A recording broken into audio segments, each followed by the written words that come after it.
நேற்று தான் பனையூர்லேருந்து வந்தார். 2 மாதங்கள் பொறுத்திருங்கள். எங்கள் போராட்டம், எங்கள் தலைவரின் போராட்டம் உங்களுக்கெல்லாம் தெளிவாக தெரியும். எனக்கு முதலமைச்சர் மாத்திரம் வேணும் அப்படின்னு ஒருத்தர் இருக்கார். உள்ளே விட்டு ஓம குத்துதா, வெளியவும் சொல்ல முடியல. இல்லைன்னா கொடநாடு விஷயம் இன்றைக்கி வரைக்கும் மந்தமாக இருக்குமா?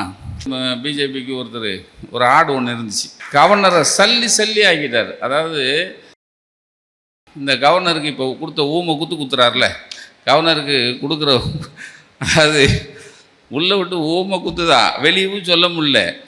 அதனால் என்ன பண்ணுறாரு, ஊட்டியில் 2 மாதம் இப்போ வேந்தர்கள் மாநாடுன்னு ஒன்று வச்சுருக்காங்க. ஊட்டிக்கு நீங்கள் இந்த நேரத்தில் வெயில் காலத்தில் ஊட்டிக்கு போக வேண்டியது தானே. அது அரசு செலவில் போகிறாங்க, வேறு ஒன்றும் கிடையாது. அதுக்கப்புறம் இருக்குது அவருக்கு ஊமக்குத்து. அது இப்போ அவர் இதுக்கு அவர் நினச்சிக்கிட்டார், துணை ஜனாதிபதியை கூட இழுத்துக்கிட்டோம்னா நம்மளை டச் பண்ண மாட்டாங்கன்னு. அட மூதேவி, துணை ஜனாதிபதி போயிடுவார். போன பிறகு இருக்குடி உனக்கு, போன பிறகு. ஆனால் நம்மால் ரொம்ப சாஃப்டாக போவாங்க. நாம் என்ன சொல்கிறோம், இந்த கலந்துக்கிட்ட துணைவேந்தர்கள்லாம் பீஸ் பிடிக்கணும். அப்போ தான் பேசிகிட்டு இருந்தேன், ஜெயலலிதாவை நமக்கு பிடிக்காது, அது வேறு விஷயம், எல்லாம் பொருத்தம். இப்போ என்னை மனோரனை சொல்லும்போது 261 வழக்குகளை பெற்ற அஞ்சா நெஞ்சன்கிறாரு. நான் அடி வாங்கினது எனக்கு தானே தெரியும். அந்த அம்மா இந்நேரம் என்ன பண்ணியிருக்கேன், அந்த அம்மாவோட நம்ம அண்ணனை ஒத்து வைக்க முடியாது, ஒரு சின்ன நப்பாசு தான்.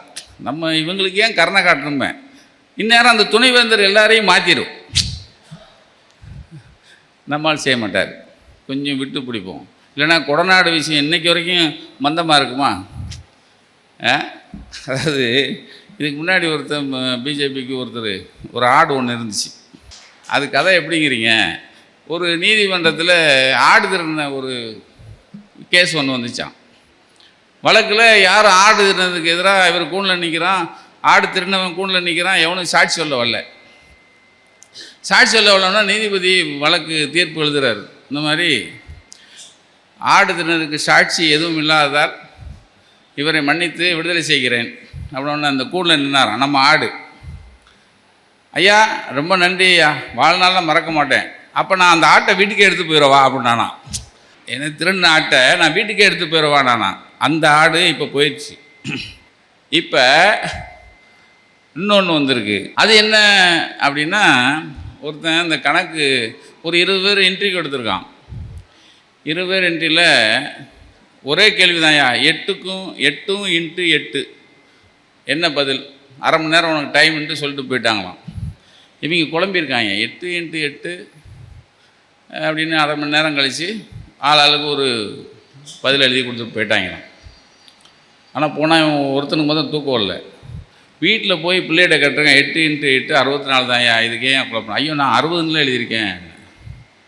ஆனால் காலைல போஸ்ட்மேனே இவருக்கு உன்னை வேலையில் சேர்த்துக்கிறோன்னு போஸ்ட் கார்டு வந்துச்சு. இவன் வேகமாக போகிறான், போயிட்டு வேலையில் சேர்ந்துக்கன்னு சொன்னோன்னு அவன் கேட்டான், ரைட்டுங்க நான் 60 தானே எழுதினேன், என்னை எப்படி தேர்ந்தெடுத்தீங்க? இல்லையா, மற்ற எல்லோரும் 40க்கு மேலே சொல்லலை, நீ ஒருத்தன் தான் 60ன்னு சொன்னேன், அதனால் 2 வருஷம் உன்னை பழக்கப்படுத்திடலாம், அதனால தான் உன்னை தேர்ந்தெடுத்தாங்க. அப்படி ஒருத்தனை இப்போ தேர்ந்தெடுத்திருக்காங்க. இப்போ அஞ்சாமைக்கு அத்தனை விஷயங்களை நீங்கள் முதல்வர் இன்றைக்கி ஒரு கலைஞர் எப்படி அனைத்து முதல்வர்களுக்கும் கொடி ஏற்றுற உரிமையை வாங்கி கொடுத்தாரோ அது மாதிரி 100 மடங்கு அவர் இன்றைக்கி தமிழகத்துக்கு ஒரு பெரிய பெருமையை உச்சநீதிமன்றம் மூலமாக கவர்னரை சல்லி ஆக்கிட்டார். அதாவது வேறு வழி இல்லை அவர்.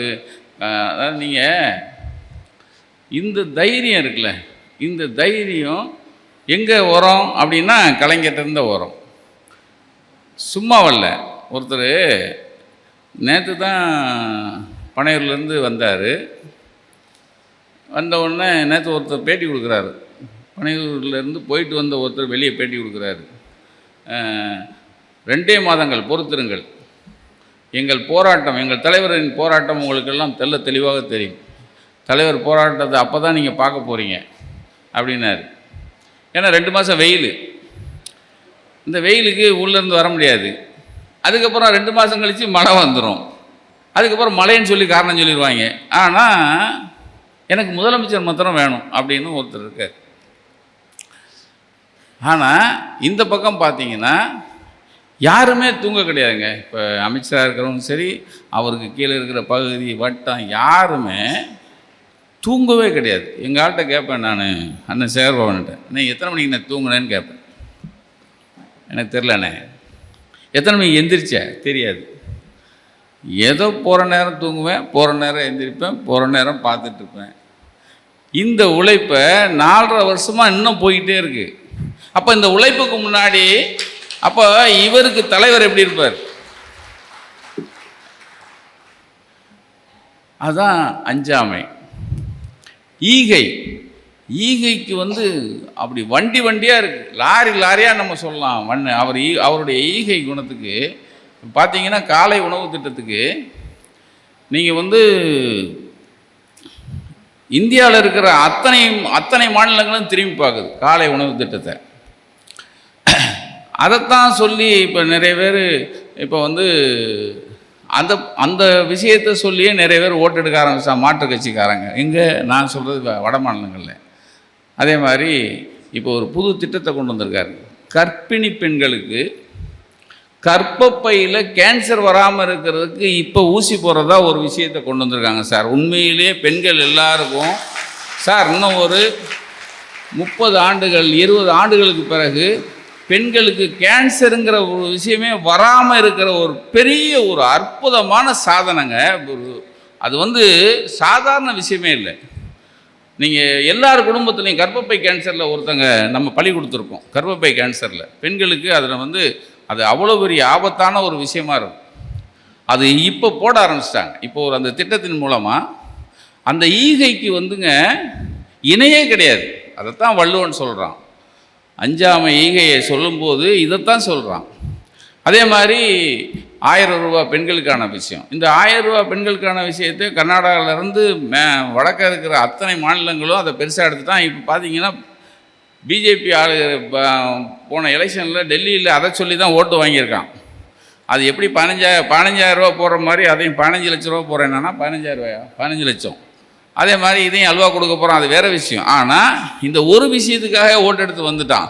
ஆக அண்ணன் முதலமைச்சர் சொன்ன அந்த அவர் நிறைவேற்றின ஒரு திட்டத்தை நான் நிறைவேற்றுவோன்னு சொல்லியே ஒரு மாநிலத்தில் ஜெயிச்சிருக்கான்னா எவ்வளோ பெரிய திட்டம். இதுதான் ஈகை. ஊக்கம். அதாவது நீங்கள் இந்த நல்லா பார்த்தீங்கன்னா அவர் வரும்போதே அவர் நடக்கவே முடியாமல் இருக்கார். அவருக்கு ஒரு கட்டம் வேறு சரியில்லை. காலையில் எழுந்திரிச்சு வாக்கிங் போயிட்டுருக்கார். இன்றைக்கி அவர் அளவுக்கு உழைக்கிறதுக்கு நம்ம அவருக்கு கூட பணியாற்றுகிற அமைச்சர்கள் கூட அவர் அளவுக்கு பணியாற்றுற அளவுக்கு இல்லை.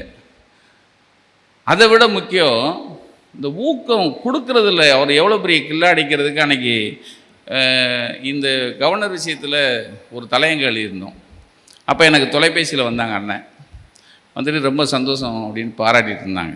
அப்போ நான் சொன்னேன், அண்ணா எனக்கு ரொம்ப பிடிச்சது சொல்லுங்கண்ணா என்னார், இந்த வழக்கை உச்சநீதிமன்றத்தில் போட்டு ஜெயிச்சு அவர் முன்னாடி வெற்றியை கொண்டு சமர்ப்பித்தவர் நம்ம அட்வொகேட் வில்சனை நீங்கள் பார்த்துருப்பீங்க, புகைப்படம் டிவியிலெல்லாம் பார்த்துருப்பீங்க. துணை பொதுச்செயலாளர் அதாவது கழக பொதுச்செயலாளர் துரைமுருகனும் இந்த பக்கம் கழகத்தோட தலைவர் முதலமைச்சர் ஒரு பொன்னாடைய 2 பேர் சேர்ந்து அந்த வில்சனுக்கு அந்த சீனியர் அட்வொகேட் வில்சனுக்கு 2 பேர் சேர்ந்து பொன்னாடை போடுவாங்க.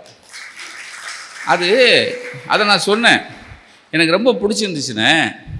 அதாவது சாதாரண வெற்றி இல்லை, இந்தியாவே போட்டுற ஒரு வெற்றி, இந்தியாவே திரும்பி பார்க்குற ஒரு வெற்றியை நம்மால் ஒருத்தர் வாங்கிட்டு வந்திருக்காரு.